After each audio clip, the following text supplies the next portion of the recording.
김기현 대표 체제 새 지도부가 들어선 국민의힘이 주요 당직자 인선을 발표했습니다. 사무총장과 부총장 등 요직의 친윤계 인사들이 대거 포진했는데요. 국회 취재기자 연결합니다. 임혜준 기자.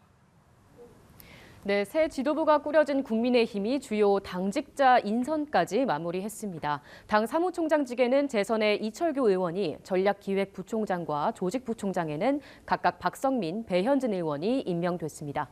이 수석 대변인으로는 유상범 의원과 강민국 의원이, 또 당대표가 정하는 지명직 최고위원은 초선의 강대식 의원이 발탁됐습니다. 이 신임 지도부에 이어서 당대표를 보좌해 사실상 내년 총선을 지휘할 주요 당직 자리가 이 친윤계 인사들로 채워진 건데요. 다만 지명직 최고위원회 한때 유승민계로 분류됐던 강 의원을 발탁한 것은 김 대표가 전대 과정에서부터 내세운 탕평론을 감안했다는 평가도 나옵니다. 능력을 가진 분을 중심으로 해서 인선을 하고요. 또 그러면서 대통합의 모양에 맞는 그런 인물을 선정하는 것도 중점을 두고 있습니다.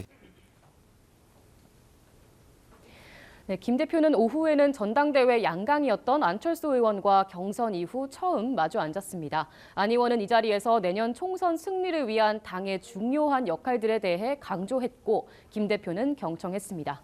김 대표는 안 의원에게 당내 특위위원장을 맡아줄 것을 요청했지만 안 의원은 당분간 숙고의 시간을 갖겠다며 고사했습니다. 전대 기간에는 후보 간 고발전이 오갈 정도로 공방이 거셌는데요. 김 대표는 전대 승리 직후 경쟁 후보들을 만나 당 화합을 도모하겠다고 공언했습니다. 김 대표는 내일은 황교안 전 자유한국당 대표와도 회동할 예정입니다. 아울러 오늘 주요 당직까지 진용을 갖춘 국민의힘 지도부는 저녁 윤석열 대통령과 상견례 성격의 만찬 회동도 갖습니다.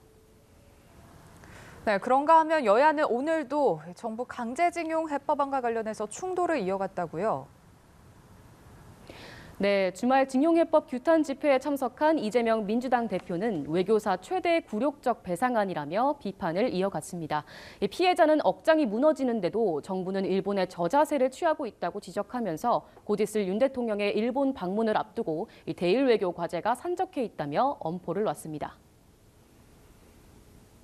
조공 목록 작성의 정신을 팔 때가 아닙니다. 일본에게 군사협력에 관한 백지 수표를 상납한다면 대한민국의 앞날에 두고두고 큰 화근이 될 거라는 점을 경고합니다.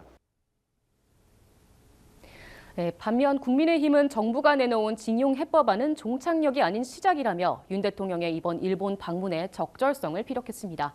야당이 합의도 되지 않은 외통위를 소집하고 나서는 등 중대한 정상회담을 앞두고 흠집 내기에 나섰다고 비판했습니다. 윤석열 대통령이 이번 기시다 후미오 일본 총리와 정상회담을 통해서 일본 정부로부터 그에 상응하는 조치도 얻어낼 계획입니다.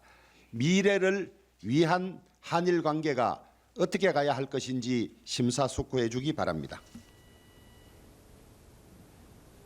네, 민주당은 야당 단독으로 외통위를 소집했지만 국민의힘은 불참하면서 회의는 결국 파행했습니다.